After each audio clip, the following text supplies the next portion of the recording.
Hello everyone, welcome back to my channel Tutorman. I hope you are doing well. And today, because because today is New Year, so Happy New Year to all of you. And I hope this year will bring a lot of happiness and joy to your life, and you will gain a lot of experiences, and you will be a better version of yourself. So, and today we are going to discuss legal rights of wife in a marriage. तो इस lecture के अंदर हम देखने की कोशिश करेंगे कि विमेंस के लीगल राइट्स क्या क्या हैं,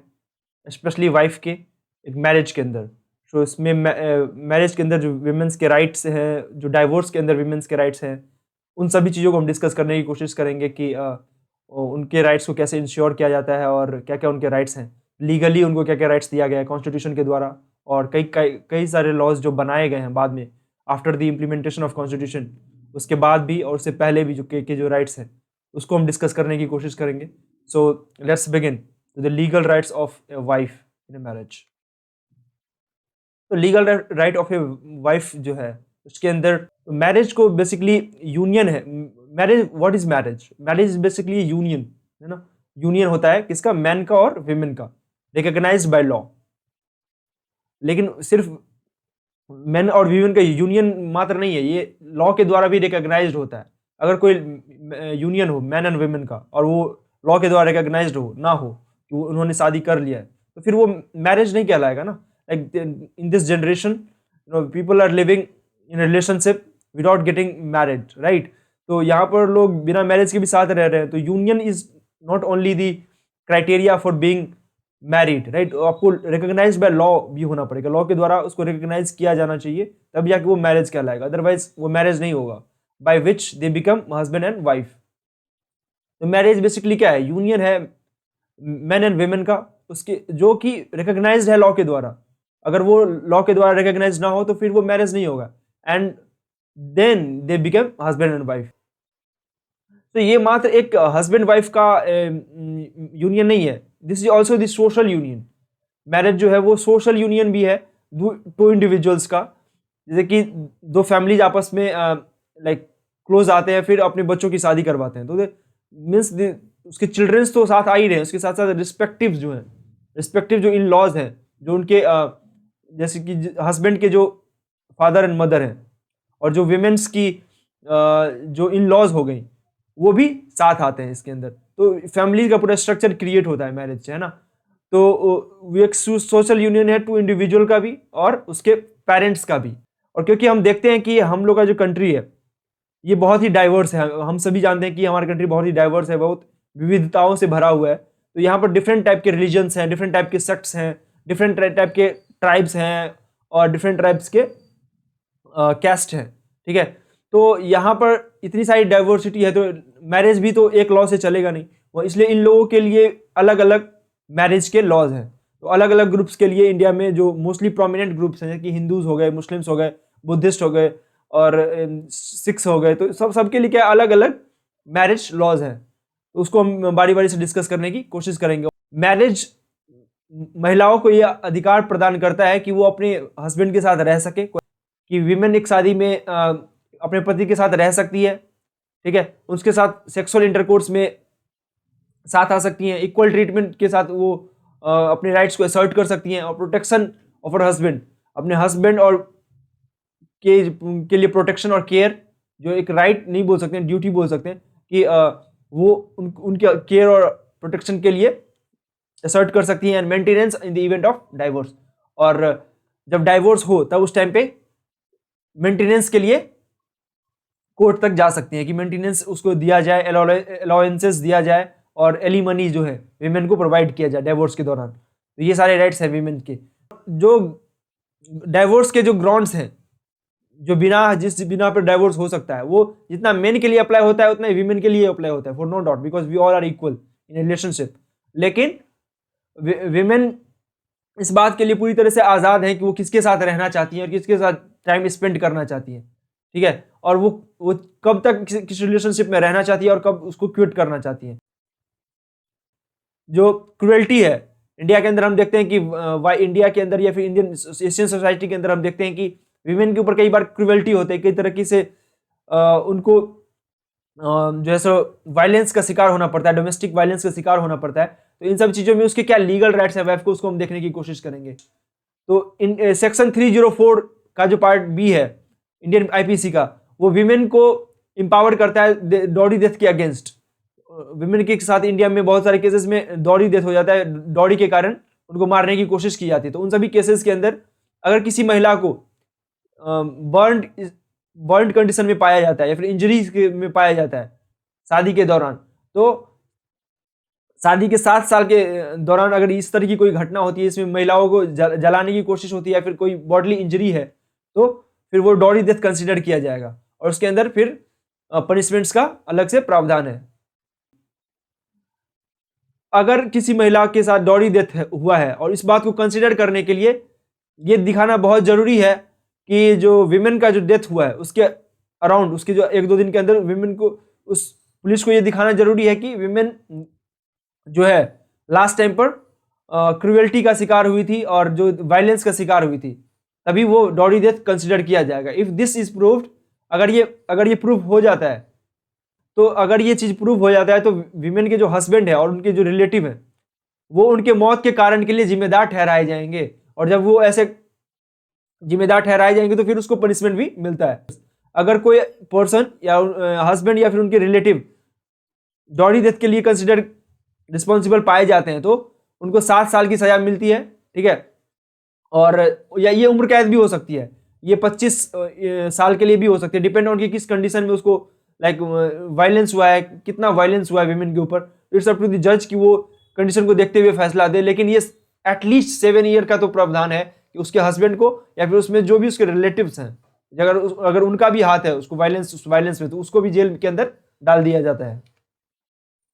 सेक्शन 498A जो है आईपीसी का, जो कि नॉन बेलेबल ऑफेंसेस के लिए बेसिकली होता है, इसमें मजिस्ट्रेट को यह राइट है कि मजिस्ट्रेट इसके अंदर हस्बैंड और उसके रिलेटिव्स को क्रुएल्टी के अगेंस्ट, उन्होंने जो क्रुएल्टी किया उस वुमेन के ऊपर और जिसके कारण से डॉडी डेथ हुआ है या फिर सिर्फ क्रुएल्टी भी करा है, डेथ नहीं भी हुआ है, तो उस केस के अंदर उसके हस्बैंड को और उसके रिलेटिव्स को 3 इयर्स के लिए जेल हो सकता है और साथ में फाइन भी पे करने पड़ सकते हैं। तो अगर विमेन क्रुएल्टी का शिकार हो रही हैं तो वो कंप्लेंट फाइल कर सकती हैं और उसके खिलाफ जो है हस्बैंड और उसके रिलेटिव के खिलाफ एक्शन लिए जाएंगे। जो डोमेस्टिक वायलेंस एक्ट है ये विमेन्स के लिए बनाया गया है ताकि उनको इमीडिएट और इफेक्टिव प्रोटेक्शन मिल सके, और उस केस के अंदर जो विक्टिम है उसको और उसके फैमिली को प्रोटेक्शन दिया जा सके, और जो हस्बैंड और उसके रिलेटिव जिन्होंने उस पर वायलेंस किया या फिर जो उनके रिलेटिव्स ने सिर्फ वायलेंस किया उसके ऊपर पनिशमेंट देने का एक कानून है ताकि उन लोगों को पनिश किया जा सके। तो domestic violence act is all about providing the assistance to the victim and punishing those who are convict of crime, ठीक है। डोमेस्टिक वायलेंस एक्ट का जो सेक्शन 3 है ये डिफाइन करता है कि डोमेस्टिक वायलेंस है क्या एक्चुअली। इसके अंदर अगर किसी प्रकार का वायलेंस होता है, अगर किसी तरह का ओमिशन या कमीशन ऑफ कंडक्ट होता है कि विमेन के साथ कोई क्रुएल्टी हो या फिर उसके उस एक्ट के परिणाम स्वरूप अगर महिलाएं हार्म को यदि हानि पहुंचता है, अगर वो इंज्योर हो जाती हैं और पूरी तरह से वो जख्मी हो जाती हैं, अगर उनके हेल्थ में कोई असर पड़ता है या फिर उनके सेफ्टी पर अगर किसी तरीके का आंच आता है, तो फिर एग्रीव्ड पर्सन जो है वो फिजिकल एब्यूज और सेक्सुअल एब्यूज और जिस तरह के भी एब्यूज उनके साथ हुए हैं उसके बेसिस पर कंप्लेंट फाइल कर सकते हैं और न्याय के लिए कोर्ट पहुंच सकते हैं। तो सेक्शन 3 ये डिफाइन करता है डोमेस्टिक वायलेंस को कि किस तरीके की वायलेंस जो है वो डोमेस्टिक वायलेंस कंसिडर किए जाएंगे, ठीक है। इसके अंदर जो है सो हार्म और इंजरीज आ रहे हैं, हेल्थ के इंडेंजर्ड दी हेल्थ आ रहे हैं, सेफ्टी के रिलेटेड जो लॉज हैं वो आ रहे हैं, लाइफ और लिम्ब और वेलबींग वेदर मेंटल और फिजिकल या मेंटली और फिजिकली यदि असॉल्ट करने की कोशिश की गई है विमेन के ऊपर, वो सभी आ रहे हैं। तो इस केसेस में एग्रीव्ड पर्सन जो है, जो विक्टिम है, वो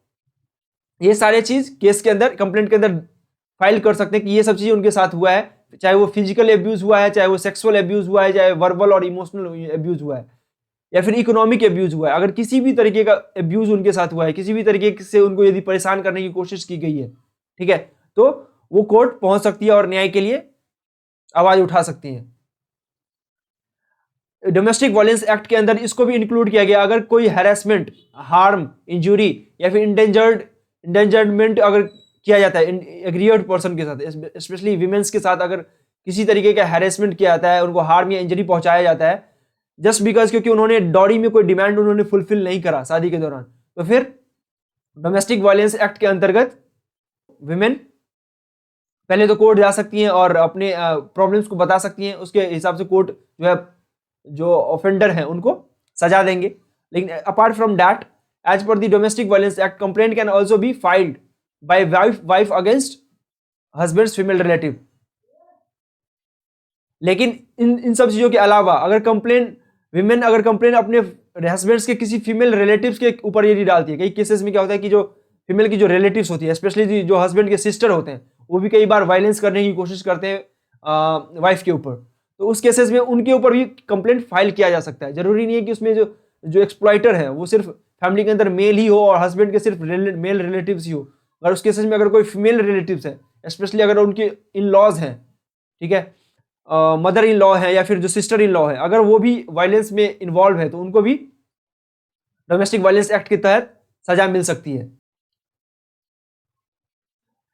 डोमेस्टिक वायलेंस एक्ट के अंदर जो सेक्शन 18 है वो विमेन को स्टॉप वायलेंस ऑर्डर के तहत जो है, सो उनके जो परपिट्रेटर है, चाहे वो हस्बैंड हो या चाहे वो किसी रिलेशन में हो, तो अगर वो उनके ऑफिस में या फिर जहां पर वो काम कर रही है वहां पर जाकर उनको तंग करने की कोशिश करते हैं, तो उस केसेस में उसको हैरेसमेंट कंसिडर किया जाएगा और उसके खिलाफ चार्जेस फाइल किए जाएंगे। और किसी भी तरीके से कोई फाइनेंशियल हार्म पहुंचाने की कोशिश की जाती है ताकि उनकी जॉब चली जाए, उनके साथ कोई कुछ बुरा हो जाए, तो इस केसेस में फिर उन रिलेटिव्स के ऊपर चार्जेस लिए जाएंगे, उसके खिलाफ एक्शन लिए जाएंगे।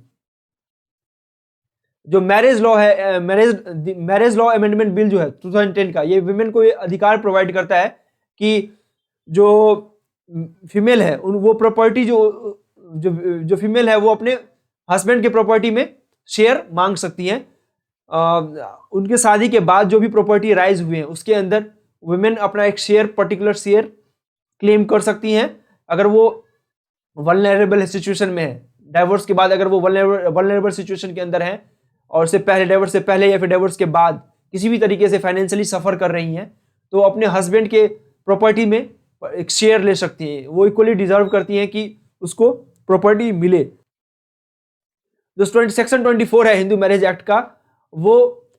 अर्निंग स्पाउस जो है, जो कमाने वाले व्यक्ति जो है उस मैरिज के अंदर, उसको ये लाइबल करती है और उनके ऊपर ये रिस्पॉन्सिबिलिटी देती है कि जो नहीं कमाने वाले जो अदर स्पाउसेस है उसको फाइनेंशियली हेल्प करे। और स्पेशली जो पेंडेंसी ऑफ द कोर्ट है, जब तक ट्रायल चल रहा है,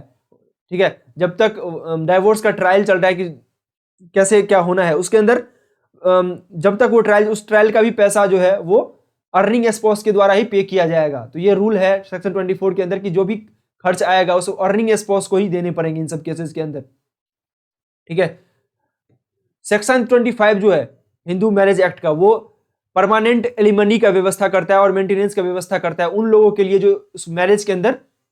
नॉन अर्निंग है, ठीक है। अगर वो एग्रीव्ड पर्सन के पास सोर्स ऑफ इनकम नहीं है अपनी लाइफ को सस्टेन करने का, तो कहीं ना कहीं उसको मेंटेनेंस के लिए अर्निंग स्पाउस के द्वारा पैसे दिए जाने होंगे, इस तरह का कानून है। जो सेक्शन 18 है Hindu adoption and marriage act का, वो हिंदू वाइफ को ये राइट देता है कि अगर उसके हस्बैंड किसी भी तरीके के गिल्टी पाए गए हैं क्रूएल्टी के अंदर, उनके ऊपर कोई क्रूरता की गई है या फिर कन्वर्जन, रिलीजियसली उनको कन्वर्ट करने की कोशिश की जा रही है, अगर वो हिंदू है तो मुस्लिम बनाने की, या फिर मुस्लिम है तो दूसरे रिलीजन में कन्वर्ट कराने की कोशिश यदि की जा रही है उसको जबरदस्ती, या फिर डेजर्टेशन, एडल्टरी, अगर किसी भी तरीके के डेजर्टेशन या फिर एडल्टरी मतलब व्याभिचार के अंदर वो उसके हस्बैंड किसी भी तरीके के एडल्टरी में इन्वॉल्व थे, किसी दूसरे फीमेल के साथ रिलेशन था उनका शादी में होने के बावजूद भी, और पॉलीगैमी अगर उन्होंने, और या फिर उन्होंने दूसरी कोई शादी कर ली है, या फिर कोई वेनेरियल डिजीज है, venereal disease means like AIDS, जो ट्रांसमिटेड डिजीज होते हैं उसको बोलते हैं एसटीडी को वेनेरियल डिजीज। तो अगर इन सभी चीजों में अगर गिल्टी पाए जाते हैं उसके हस्बैंड, तो हिंदू वाइफ के पास ये राइट है कि वो अपना मेंटेनेंस क्लेम कर सके उसके हस्बैंड के द्वारा, और उस केसेस में हस्बैंड को मेंटेनेंस और देना पड़ेगा। ये सेक्शन 18 कहता है Hindu adoption and maintenance act का। अब हम बात करते हैं मुस्लिम मैरिज की। तो मुस्लिम मैरिज के अंदर हस्बैंड का ये ऑब्लिगेशन है, ये ड्यूटी है कि अपने वाइफ के मेंटेनेंस को बरकरार रखे, उसको मेंटेन करे। तो ये पर्सनल लॉ के अनुसार, जो शरीयत है मुस्लिम मैरिज के अंदर, उसके अनुसार, मुस्लिम लॉ के अनुसार हस्बैंड को अपने वाइफ का ख्याल रखना होगा और उसको मेंटेनेंस देना पड़ेगा। तो अब हम देखने की कोशिश करेंगे कि जो क्रिमिनल प्रोसीजर एक्ट है 1973 और जो Muslim women protection on divorce act है 1986, इनके अनुसार विमेन मुस्लिम विमेन को, स्पेशली मुस्लिम वाइफ को क्या क्या राइट्स दिए गए हैं, उसको हम डिस्कस करने की कोशिश करेंगे। इसके अंदर मुस्लिम विमेन को यह राइट है कि वो रीजनेबल और fair amount of maintenance during इद्दत पीरियड रिसीव कर सके। इद्दत पीरियड क्या होता है कि जो डाइवोर्स का जो पीरियड होता है ना मुस्लिम्स के अंदर, बहुत लंबा होता है। इसमें ये कई केसेस में 2 से 3 बार होता है, ठीक है, डाइवोर्स। उन सभी पीरियड के अंदर विमेन को मेंटेन करने का, उनको मेंटेनेंस देने का जो लॉ है, वो हस्बैंड के ऊपर ये ऑब्लिगेशन है कि वो उन सब चीजों को मेंटेन करे, उनके वाइफ को खर्चे दे, और जो पूरा जो लॉ का में जो खर्चा लगेगा, जो प्रोसीडिंग के अंदर, क्रिमिनल प्रोसीडिंग के अंदर या किसी भी तरह के कोर्ट प्रोसीडिंग के अंदर जो खर्चे आएंगे वो भी हस्बैंड ही उठाए।